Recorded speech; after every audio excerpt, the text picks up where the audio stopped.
আঁকড়ে ধরে রাখে, করে না তো ভুল, কভু করে না তো ভুল। তেমনি করে প্রভু ধরি আমি তোমাকে, তেমনি করে প্রভু ধরি আমি তোমাকে। আধার যেমন করে ছায়া লোকে, আধার যেমন করে ছায়া লোকে। স্বপ্ন বিভোর চোখে ভাবি সারা, সমাগমটা ওইরকম মনে হয় না। গোড়া থেকে যেমন মজলিসটা কেমন টেন টেনে ভাব, কেমন যেন মানুষের মনের ভেতরে আবেগ নেই, উচ্ছ্বাস নেই, দূরে দূরে গা ছড়া ভাব। অথচ এত বড় বিশাল প্যান্ডেল ভর্তি হয়ে যাওয়ার কথা। গরু 10-12টা খেয়ে শেষ করে দিলেন, কিন্তু খেয়ে দিয়ে বাইরেই পানি রওনা দিয়ে দিয়েছেন। মজলিসে ফিরে আসার মন করেনি অনেক ভাই। এখন যে কটা লোক আপনারা বসে আছেন, আপনাদের উপরে আমি কতটুকু যে ভরসা রেখে মজবুনটাকে স্টার্ট করব, ভরসা করতে পারছি না, বা আমি স্থির করতে পারছি না। কেন যে আমি বলতে লাগি। আচ্ছা ভাইরা, হিসাব করে বলেন তো, যদি আপনাদের কাছে আমি 1 ঘন্টা চাই, এখান থেকে আমি 84-85 কিলোমিটার দূর থেকে এসেছি, 1 ঘন্টা যদি আমাকে দেন, তাহলে বেশি তো চাইনি, তাহলে হবেটা কত? 12:15 করছি কি বলে, কোনখান থেকে? আল্লাহ তাআলা সূরা হাশরের 7 নম্বর আয়াতে বললেন, তোমাদেরকে তোমাদের নবী যা দেন তা তোমরা গ্রহণ করো। এখন এই কানুনটাকে মানতে গিয়ে আমার দ্বারাই ভুল ভাল হয়, তাহলে আল্লাহ তাআলা আযাবে হাত লাগিয়ে দিলেন। কি? রাসূল যেটা আমাকে দিয়েছেন সেটা আমি মানবো, আর যেটা আমাকে ছাড়তে বলেছেন সেটা আমি ছাড়বো। এখানে যদি আপনার আর আমার দ্বারাই ভুল ভাল হয়, তাহলে আল্লাহ তাআলা বলছেন ছেড়ে কথা হবে না, তোমাকে শাস্তি পোহাতেই হবে। তার মানে আমাদেরকে শরিয়ত হিসাবে দেনেওয়ালা কজন হলো? তাহলে 2 জন। একজন হলেন আল্লাহ তাআলা, আর আরেকজন হলেন আমাদের নবী হযরত মুহাম্মদ মুস্তাফা সাল্লাল্লাহু আলাইহি ওয়াসাল্লাম। 2 জন আমাদেরকে বিধান দিয়েছেন। এই জন্য আল্লাহ তাআলা কোরআন মাজিদে 33 জায়গাতে বলছেন, যারা আমার রাসূলের কথা মানবে তারা যেন আমার কথা মানলো, যারা আমার রাসূলের কথাকে অস্বীকার করবে তারা যেন আমাকে অস্বীকার করলো। তাহলে ইতাআতটাকে আল্লাহ রাব্বুল আলামিন নিজের সঙ্গে নবীজির ইতাআতটাকে জড়িয়ে দিয়েছেন। আপনি যদি এখন মুখে মুখে বলেন কোরআন মানবো, অতি হবে, আর এত হাদিস টাদিস মেনে বেড়াবো না। যেমন বাংলাদেশে মুসলমানদের একটা দল হয়েছে আহলে কোরআন। ওরা বলে কোরআন নিখুঁত, কোরআনে দোষ নাই, ত্রুটি নাই, ভুল ভাল নাই, কোরআন মানলেই হয়ে যাবে। হাদিসের ভেতরে অনেক ভুল ভাল আছে, পরবর্তী যুগে সংকলন করা হয়েছে। এটা হাদিসের উপরে আমাদের বিশ্বাস নেই, অতএব আমরা হাদিস মানব না। একগুলো শয়তান দল বাংলাদেশের মাটিতে আত্মপ্রকাশ করেছে, তারাকে বলা হয় আহলে কোরআন। এটা অন্যায়। এরা কল্যাণ পাবে না আল্লাহ তাআলার কাছে। কেন পাবে না? ওই যে বললাম 33 জায়গাতে আল্লাহ তাআলা বলছেন আমার ইতাআত করো এবং আমার রাসূলের ইতাআত করো। রাসূলের ইতাআত কই? আচ্ছা যদি বলি যে কোরআন মানলেই হয়ে যাবে, হাদিস আর মানার দরকার নেই, ভাইরা আমার শিখুন কথাগুলো। আল্লাহ তাআলা কোরআন মাজিদে যাকাত দিতে বলেছেন, কিন্তু কতটিতে কতটি লাগবে এই কথাটা তো কোরআন মাজিদে কোথাও লেখা নাই। দেখবেন বাড়ি গিয়ে বাংলা কোরআন খুলে যে পাওয়া যাবে, যাবে না। তাহলে 87 গ্রাম সোনা হলে তোমাকে 40 ভাগের 1 ভাগ লাগবে। 20 মণ যদি ধান হয় তো 1 মণ ধান দিয়ে দিতে হবে ওশর, কিংবা এটাই যাকাত। কে বললেন? নবীজি বললেন। তাহলে যদি বলো যে শুধু কোরআন মানবো, তাহলে তুমি যাকাতের নীতি কেমন করে চালাবে দুনিয়াতে? এই বুদ্ধু, কাজে শুধু কোরআন মানলে হবে না, আমাকে হাদিসও মানতে হবে। আল্লাহ তাআলা বিধান দিয়েছেন সেগুলো মোটা মোটা, আপনি খুব জানেন। যেমন নামাজ পড়ো, রোজা রাখো, হজ করো, হালাল রুজি খাও, সত্য কথা বলো, এই মোটা মোটা। খুচরো কথা আল্লাহ তাআলা বলেননি কোরআন মাজিদে, তেমনি নিষেধ ওইরকমই আল্লাহ তাআলা যেগুলো দিয়েছেন কোরআনে সেগুলো মেন মেন। কি কি? যেমন চুরি করিও না, ডাকাতি করিও না, গীবত করিও না, পরনিন্দা করিও না, জেনা করিও না, সুদ খেও না, মদ খেও না, শিরকের গুনাহ করিও না, জাদু করিও না, বেপরদা হয়ে ঘুরো না। এগুলো হলো কোরআন মাজিদের দেওয়া। এর বাইরে তো কিছু নীতি আছে যেগুলো নবীজি দিয়েছেন। যদি বলি যে আমি কোরআন ছাড়া বাইরে মানবো না, তাহলে বিপদ তো হবে। এই বিপদ থেকে আমি বাঁচতে পারবো না, আপনি বাঁচতে পারবেন। তার জন্য আল্লাহ তাআলা বলছেন আমার নবী তোমাদেরকে যা আদেশ করেছেন তা মানো, আর যা নিষেধ করেছেন তা থেকে দূরে রাখো, তাহলে তোমরা আমার নবীর ভালোবাসা পাবে। আর নবীর যদি ভালোবাসা পাও তাহলে আমার ভালোবাসা পাবে, তাছাড়া নয়। এখন আপনাকে আবার শিখাচ্ছি, আল্লাহ তাআলা কোরআন মাজিদের ভেতরে কোন জায়গাতে যে কথাগুলো বলছে আমার দিকে খেয়াল করেন, বলেননি, কিন্তু নবীজি বলছেন। কি বলেছেন? যেমন যেমন আমি বলছি, লাআনাল্লাহুল ওয়াসিলাতা আল মুস্তাওসিলাতা ওয়াল ওয়াশিমাতা ওয়াল মুস্তাওসিমাতা। আল্লাহ রাব্বুল আলামিনের নবী বলছেন আল্লাহ লানত করেছেন ওই সমস্ত নারীদের উপরে যে নারীরা তাদের এই চুলগুলোতে বাহির থেকে বাজার থেকে চুল কিনে নিয়ে এসে জোড়া লাগিয়ে দিয়ে বেনি বানায়। দেখলেন কোরআন মাজিদে তো নাই চুলে চুলে জোড় লাগানো, এটা হারাম কাজ। তাহলে নবীজি বলছেন যেটা আমাকে মানতে হবে। যে লাগিয়ে দেয় তার উপরে লানত, যে লাগিয়ে নেয় তার উপরে লানত, দুটো হয়ে গেল। আবার নবীজি বলছেন যদি দাঁতকে মিস্ত্রির কাছে গিয়ে রেটিয়ে চোখা করে নেয়, চ্যাপটা করে নেয়, সাইজ করে নেয়, তো যে রেটিয়ে দাঁতকে চোখা করে দেবে তার উপরে লানত। যে নারী বা নর একাজ করে নেবে এই নারীর উপরে আল্লাহর লানত। এটা কথা মেনে নিতে হবে। তারপরে নবীজি আবার বলছেন অনেক মহিলা আছে যারা চোখের উপরে এই যে চুলগুলো উঠে আছে, এটাকে বাংলাতে ভুরু বলা হয়। এই ভুরুর চুলগুলোকে এরা ছোট ছোট নুচিনি দিয়ে নুচে নুচে নুচে নুচে পাতলা করে দেয়, একেবারে সরু করে দেয়। ওরা মনে মনে ভাবে এটা যদি করি তো আমার চেহারাটা দেখতে বড্ড সুন্দর লাগবে। এই জন্য তারা ভ্রুর চুলগুলোকে উপরে উপরে নিজের মতো করে সাজায়। নবীজি বলছেন যে রমণী নিজের চুলগুলোকে উপরে নেবে আর যে রমণী তার চুলগুলোকে উপরে দেবে, এরা দুজন হলো লানতি, এদের উপরে আল্লাহ লানত হবে। দেখছেন? তাহলে এই কানুনগুলো আসছে কোথা থেকে? আল্লাহ রাব্বুল আলামিনের নবীর কাছ থেকে আসছে। তাহলে এই কথা আমাকে বর্জন করতে হবে, যেহেতু আমাকে আমার নবী দিলেন। আর এটাই কথা আল্লাহ কোরআনে বললেন যে যা নবী দেয় তা নাও, আর যা নবী ছাড়তে বলেন, বর্জন করতে বলেন, তা বর্জন করো। রাসূলুল্লাহ যেগুলো আমাদেরকে দিয়েছেন সেগুলো তো কোরআন মাজিদে শক্তি নেই। আবার দিচ্ছেন কেন রাসূলুল্লাহ?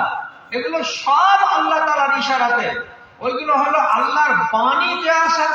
আর রাসূলুল্লাহ যেগুলো বলছেন এগুলো আল্লাহর কথা, আল্লাহর ফরমান, কিন্তু বাক্যগুলো হচ্ছে নবীজি। এই জন্য নবীর দিকে এইগুলোকে কি করা হয়? সম্বোধন করা হয়। জানেন রাসূলুল্লাহ যেমন আপনাকে বলছেন এগুলো করো, তাহলে আমি তোমাদের উপরে সন্তুষ্ট থাকবো। এদিকে ধরো, এদিকে ছাড়ো। যেমন ছাড়ার কথা বললাম তেমনি ধরারও আপনাকে উদাহরণ দিচ্ছি। প্রিয় নবী বলছেন আশরুফ মিনাস সুন্নাতে, 10টি দিয়ে নাকটাকে ঝেড়ে দাও, এটা হলো নবীজির সুন্নাত। তারপরে নবীজি বলছেন গোসল বারাজে তোমার নিজের অঙ্গগুলোকে, আঙুলের ফাঁকগুলোকে সুন্দর করে খেলাল করে করে করে করে ধোবে, এটা হলো আমার সুন্নাত। তারপরে নবীজি বলছেন কাশু সারেবে, মুজগুলোকে কেটে ছোট করে দিবে, বড় বড় করে রাখবে না। তাই এটা হলো আমার সুন্নাত। তাই বলে মুছে ব্লেড চালিয়ে দিয়ে একেবারে চিকন করে দেবে না, একেবারে প্লেন করে দেবে না, বরং নবীজি বলছেন কাশু সারে কেঁচি দিয়ে কেটে ছোট করতে হবে, একেবারে তাকে চামড়ায় মিশিয়ে দিতে হবে না, যেমন ব্লেড চালাতে গেলে হয়ে যায়। এটাও সুন্নাত। তারপরে নবীজি বলছেন ইফা উল্লাহিয়াতে দাড়িগুলোকে বড় করতে না হতে দাও, এটা হলো আমার সুন্নাত। তারপরে নবীজি বলছেন নখ যদি বড় হয়ে যায় তাহলে নখগুলোকে কেটে নাও। তারপরে নবীজি বলছেন বগলের চুলগুলো যদি হাতে ধরা যায় তাহলে তাকে উপড়ে উপড়ে ফেলে পরিষ্কার করে দাও। তারপরে নবীজি বলছেন তোমার যৌনাঙ্গের চুল, সেই যৌনাঙ্গের চুলগুলোকে 40 দিনের আগে আগে তুমি ওগুলোকে পরিষ্কার করে নাও, এগুলোকে সাফ করে করে রাখো জায়গাটা। তারপরে শেষের বেলা নবীজি বলছেন তোমার বাড়িতে যদি পুরুষ বাচ্চা বেটা ছেলে যদি জন্মগ্রহণ করে তাহলে তার খাতনা করে দাও। এগুলো সব রাসূলুল্লাহ যে কথা বললেন এটা করো এটা করো এটা করো এটা করো, এই কথাগুলো একটাও কোরআন মাজিদে নাই।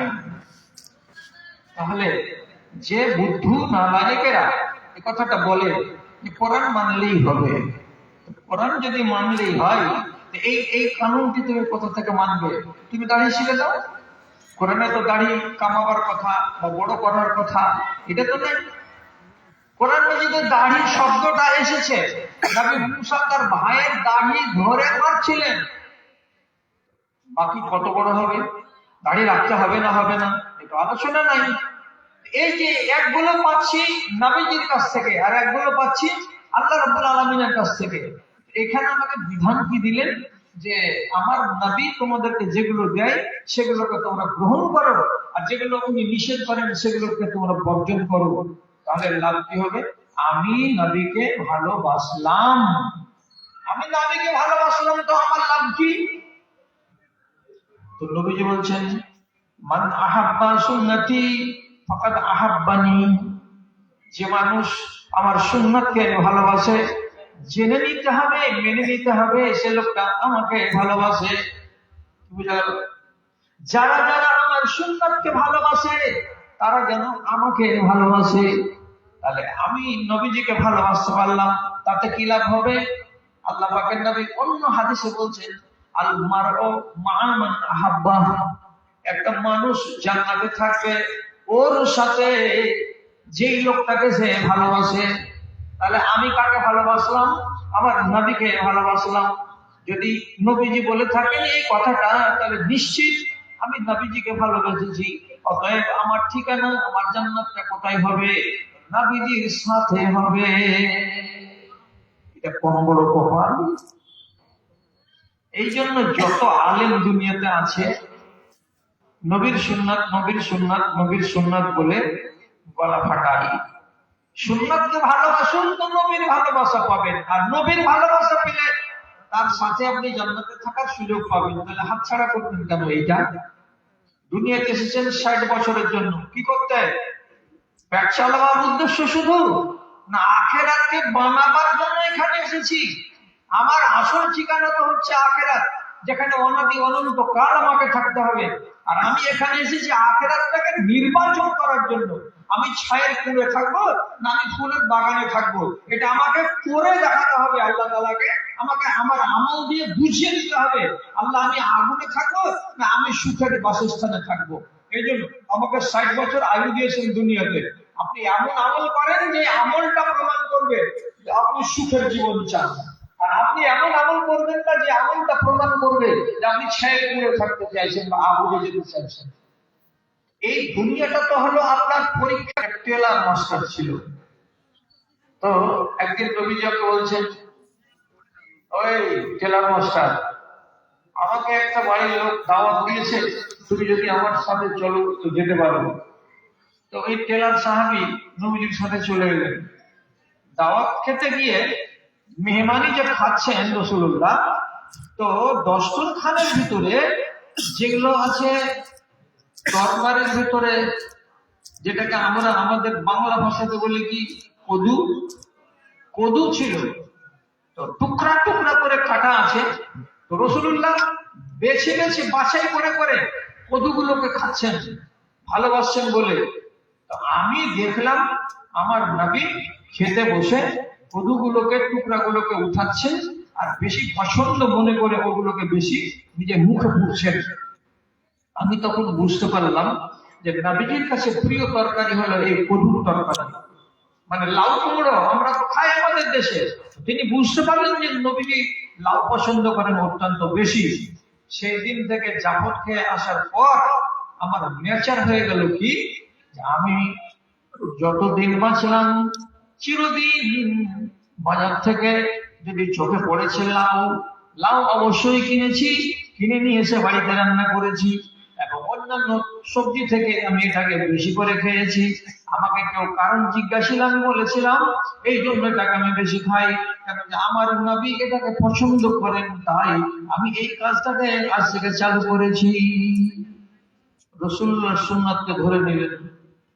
আপনি যদি আতর ব্যবহার করতে পারেন, জোয়ান ছেলে পিলেটিকে বলছে আমি, ওহে আমার জোয়ান ভাই কটা, তোমরা কি আতর ব্যবহার করো?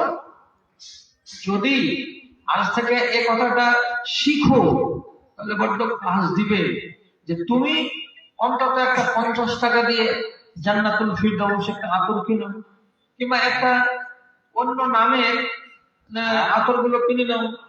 যেমন শুধু ফেরদাউস আছে, ইয়াসমিন আছে, চামেলি আছে, জুহি আছে। একটা আতরের শিশি নাও, নিয়ে মাঝে সাজে টিপিটাকে খুলে আঙুলটা তেমনি করে লাগিয়ে দিয়ে একটু নিচে নাকে শোনো আর কাপড়গুলো তেমনি করে লাগিয়ে দাও। তোমার পাশে কোনো মানুষ দাঁড়াতে গেলে তোমার গা থেকে মিষ্টি মিষ্টি সেন্ট আসবে। এই সেন্টটা তুমি রেখেছো, তো তুমি যদি বলো নিয়াতে তোমার যদি এটা থাকে কি আমার ভালো লাগছে আমি ব্যবহার করছি, তাহলে কিন্তু সব হবে না।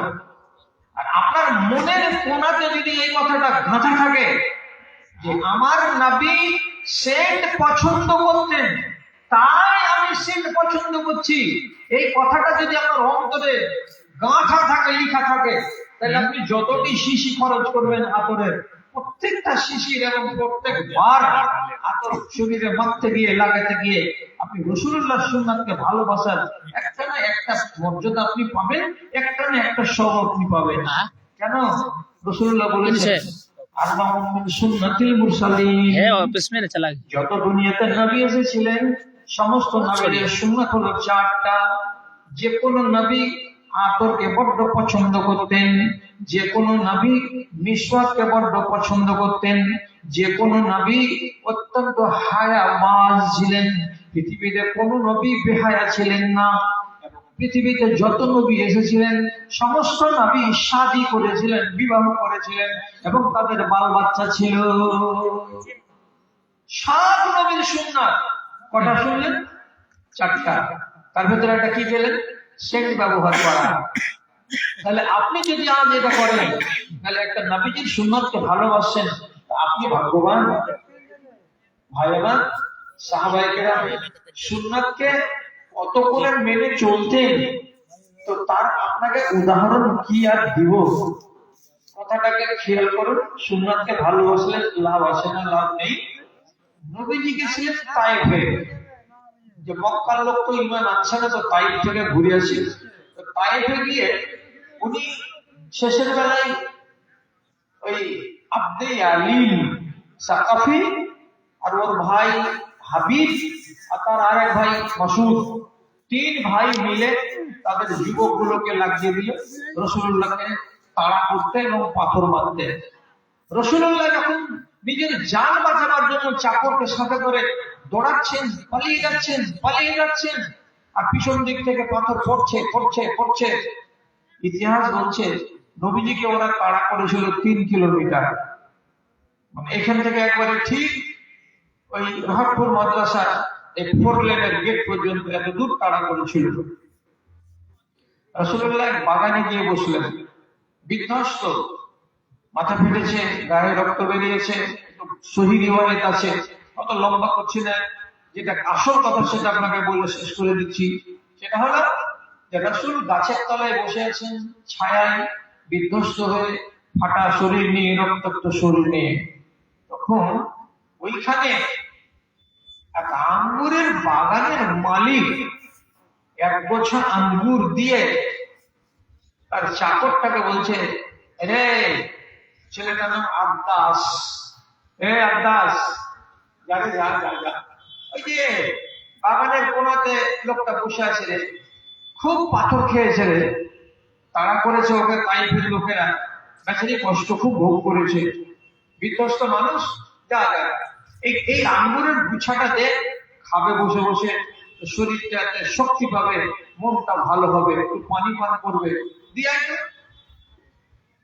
এই চাকরটা হলো খ্রিস্টান, এসে রাসূলুল্লাহ এখানে বসে আছেন, তার চাকরকে সাথে করে নিয়ে ওখানে গিয়ে তখন বলছেন, এদিকে পেশ করে দিয়ে, ও ভাই, আপনার যা দুরবস্থা দেখছি, এটা তো খুব মমতা আসছে মনে, যে এরা ঠিক করলো না কাজটা, যা ঘটে গেছে সেটাকে নিয়ে তো কিছু বলে লাভ নেই, এই যে আপনাকে আঙ্গুরের গুছা কয়টা দিলাম, এদিকে এখানে বসে বসে খান, পানি দিচ্ছি, পানি পান করেন, তাহলে শরীরটাতে আপনার বল আসবে, মনটা ভালো হবে, দুঃখ বেদনাকে ভুলবেন আস্তে আস্তে, এই নিয়ে এটাকে খেয়ে নিন। রাসূলুল্লাহ বললেন, খানার উপরে রাগ কি? রাগ আছে তো এই লোকেদের উপরে, খানার উপরে তো কোনো রাগ নেই। তখন তিনি কি করলেন, আব্বাসের সামনে ওখানে বসে বসে করলেন কি, সামনে পেশ করে দেওয়া আঙ্গুরের গুছা থেকে একটা আঙ্গুর কেমনি করে ছুটালেন, আর ছুটাবার পরে নিজের মুখে দেওয়ার আগে নবীজি বলছেন বিসমিল্লাহ, দিয়ে মুখে আঙ্গুরটা ঢুকালেন, চাবাতে লাগলেন। খানার আগে কি বললেন উনি? বিসমিল্লাহ, আল্লাহর নাম নিয়ে শুরু করলাম। কথাটা শুনে আব্বাস খ্রিস্টান, একটা চাকর, ও তখন বলছে, ইন্না হাযিহি কালিমাতুন লা ইয়াকুলুহা আহলু হাযাল বালাদে, আপনি যে কথাটা বলে খানা খেলেন, আপনি যে শব্দটা বলে আঙ্গুরের ফলটাকে মুখে দিলেন, তার মানে খাওয়ার আগে আপনি যে শব্দটা বললেন, এই শহরের লোকেরা কেউ কোনো